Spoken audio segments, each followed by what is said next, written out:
Hello, I'm Tom. Let's talk about car journeys. Now, I was on a trip to Germany to see my girlfriend, who was on tour in a theatre with a theatre company across Germany. And I went to visit her. She was there for a year, so I went, and it was winter. And I'd hired a car, and in between her shows we went off in the car and things, and I was there for a few days, and during the trip, she, in one of her shows, she hurt her ankle, and they had to sort of redo the shows, and kind of they managed to sort of rejig everything so that it worked. But when it came to me, when I was supposed to catch my flight to leave, I wasn't sure whether I should stay a bit longer, because at the time I was working, and I could afford to miss my flight and get another one if I wanted to. So I was really torn, and I felt, well, I've booked my flight, so I should go, as planned and things. So I decided to leave that day as planned. So I set off in my car from they were staying in at that point in a little sort of village that was fairly remote, and the weather had got quite bad. It was snowing. It was quite bad snow. So I set off, and I was quite low on fuel. So the first thing I needed to do was find somewhere to fill up the car to get to the airport. And I had my flight time and stuff. So as getting through the bad weather, sort of the time started to chip away, and I was getting closer and closer to not being on time for my flight. And I was going through all different detours and country roads trying to find this elusive petrol station that I'd managed to find on the sat nav. And I found one, and it was like a where there's no one there, and you just pay in the machine and stuff. I couldn't get it to work. I was trying for ages to get this machine to work so I could put fuel in the car. That didn't work, so I had to go and find another one. And I was getting sort of later and later. And then on the way between the petrol stations that I could find, I got flashed by a speed camera, so I was like, oh no, what's going on? It's because I was speeding, and I made it to the second petrol station, managed to fuel up the car to get to the airport. Now, it was Cologne Airport, and for some reason the airport is directly off the motorway, but if you miss your turn, which is quite easy to do, you end up just carrying on the autobahn, as it's called there. Like, you just end up carrying on and completely missing the airport, so then you have to go off and then come back and then try and find your way back into the airport. So this happened several times, and it was snowing as well, and it was getting to the point where the snow was so bad that there were just cars facing me on the side of the autobahn where they just skidded and spun and seemingly been abandoned. And I'm there driving on the opposite sides of the road to what I'm used to in this country, in a left-hand drive car, just trying to barely hold it together, basically. And the time's chipping away to get to my flight, and I eventually find my way into the airport, and I'm trying to work out where I'm supposed to leave the rental car. So I park up in the normal car park. I go to the Eurocar desk where you hire the cars, and they say, oh no, this is where you hire them, this isn't where you leave them. So then they tell me that I have to go to a car park underneath the one I'm in. So I go all the way back to the car, I'm pulling out, I scrape the car next to me as I'm pulling out, and now I'm thinking that I've not really got any time, and I don't even know what to do because I don't know whose this car is and stuff. So I drive away, which isn't something I recommend, but I didn't know what choice I had. So I I'm driving around this multi-storey car park trying to find where I'm supposed to leave my car.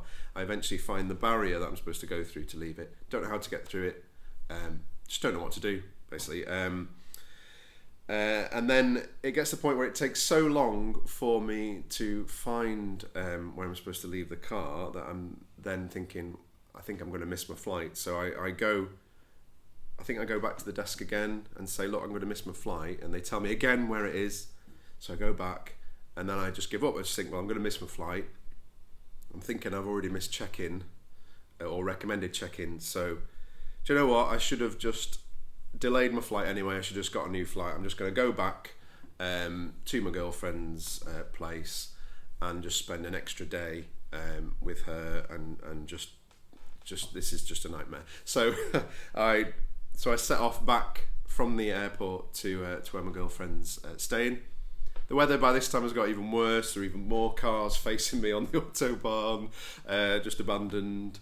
It's darker now, so I'm kind of touching along. Finally get off the autobahn. Finally find my way very near my girlfriend's place where she's staying. I'm round the corner from it, and I go to turn the corner, but my car just carries on going in the direction it was. And there was a long hedge along this road with one sign in the middle of it. So loads of hedge to hit, like soft verges, hedges, just this one sign post in the middle, nothing else either side, and the car just, no matter which way I turn, it just goes in the same direction, and it goes straight into the signpost in the middle of this hedge and bashes one of the front wheels. So I realised I could just about get the car to move, so I trundle down the road, round the corner, and managed to make it safely to where my girlfriend was staying, aware that I'm going to have to kind of ring the rental company and get them to try and sort out the car and all this sort of thing. Not sure what I'm going to do about that at that point, so I go into the house. My girlfriend's there with the other people in the theatre company. There's 3 other people, and they're like, oh, kind of sit me down, make me a cup of tea. I tell them this whole story about what happened, about this getting flashed by the speed camera, not being able to get fuel, missing my flight, scratching the other car, not knowing where to go. And as I'm talking, one of the company members, he's got like a printed out timetable or a leaflet of all the flight times, and he's looking at it and he says, that's weird, because it says here that I think now it's maybe 7:30 or maybe 7:30, which is when the flight was supposed to be going. And he says, that's weird, because here sorry, I thought the flight was supposed to be going at 6:30, and now it's like 7:30. That's it. And he says, that's weird, because on here it says that the flight hasn't left yet. It's like 7:45 it leaves. And then I look at my at what I've got, and I realise that I was looking at the check-in time, which was like an hour or so before the actual flight time, because it was when there's lots of checks and things. So not only did I not miss my flight, but the flight hadn't even left yet, and I was already back at where my girlfriend was staying. So at that point I was so embarrassed that I'd just been through all this that I just took myself off into another room and just kind of needed to pull myself together before I could see the funny side, which I did find it very funny afterwards. So I'd basically gone through all that for no reason whatsoever, because I was really early for my flight, in fact, and I had plenty of time to sort everything out. So that's the story about the time in Germany. But car journeys for me have always been, they're a big part of my childhood. We did a lot of driving around. My dad rode horses and owned horses, so we went to horse shows all over the place. We also had family and friends in different parts of the country, so it was very normal to kind of drive for long car journeys. And I always remember being sat in the dark, in the back, kind of curled up or lying down, and all the lights in the motorway kind of streaming past, and the lights on the dashboard in the front of the car. It felt like you're in some sort of either a cave or a spaceship or wherever you want it to be. And my mum and dad would be talking, but I wouldn't quite be able to hear, and there'd be the radio on as well. And I think I just used to find it really cozy, and you could kind of just be in your own little world and sort of travelling along.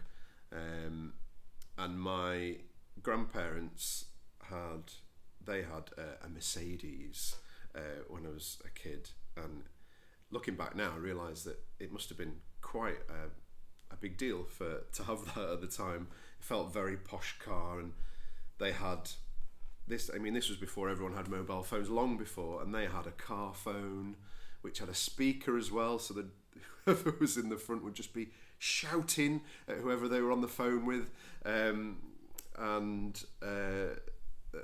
it was like a big posh, like, lit up phone at the side as well, and you didn't know where it went. This wire just seemed to disappear in the car somewhere, and we didn't understand because it wasn't plugged into a phone line, so we were like, how are they ringing people? It didn't make any sense to us, and they had these like beaded car covers to protect the front seats, which were apparently the sort of posh thing to do, but then people's hair used to get caught in the beads, and everyone used to find it really uncomfortable, but they never got rid of them. I think maybe like one grandparent had got them, so no one wanted to say anything about them, but everyone was always like, these things are really uncomfortable. And as kids, we used to hope that you didn't get put in the middle on the back seat, because you'd be sat there, and then you'd just, after about 10 minutes, whoever you were, you'd feel car sick, and you'd just be like, oh my God, desperate to move to one of the sides. And then other than that, it was also travelling in big horse boxes as well with the horses, and you'd have to either be lifted up, or when you were finally big enough to step and climb up yourself. And the horse box always smelt different to a normal car, and you were really high up, and you had to kind of climb up onto the seat, and loads of you could sit along the seat because it was all like joined together, and the steering wheel was massive, and there'd be like a living bit behind as well, so you would just kind of imagine that you could just travel for days and not have to you just live in the horse box. That was always like my dream as a kid, to just have a vehicle that you could live in, and the bed was above the driver's bit, which was like a tiny little space, and I think just used to spend so many hours just in these vehicles, just kind of left to your own devices really, because there weren't any devices to entertain you, and you couldn't really read a book because you'd end up feeling sick, so you had to sort of just use what was ever around you to kind of feed your imagination. And so if you could go on a car journey anywhere, where would you go, and what vehicle would you go in, or maybe it's not a car, maybe it's something else, and where would you go, how would you get there, who would you travel with? Would it be a vehicle or something that you could stay in as well? Would it be something large? Would it be something small and cozy, and kind of where you can feel every movement of whatever it is you're in? And where would you end up?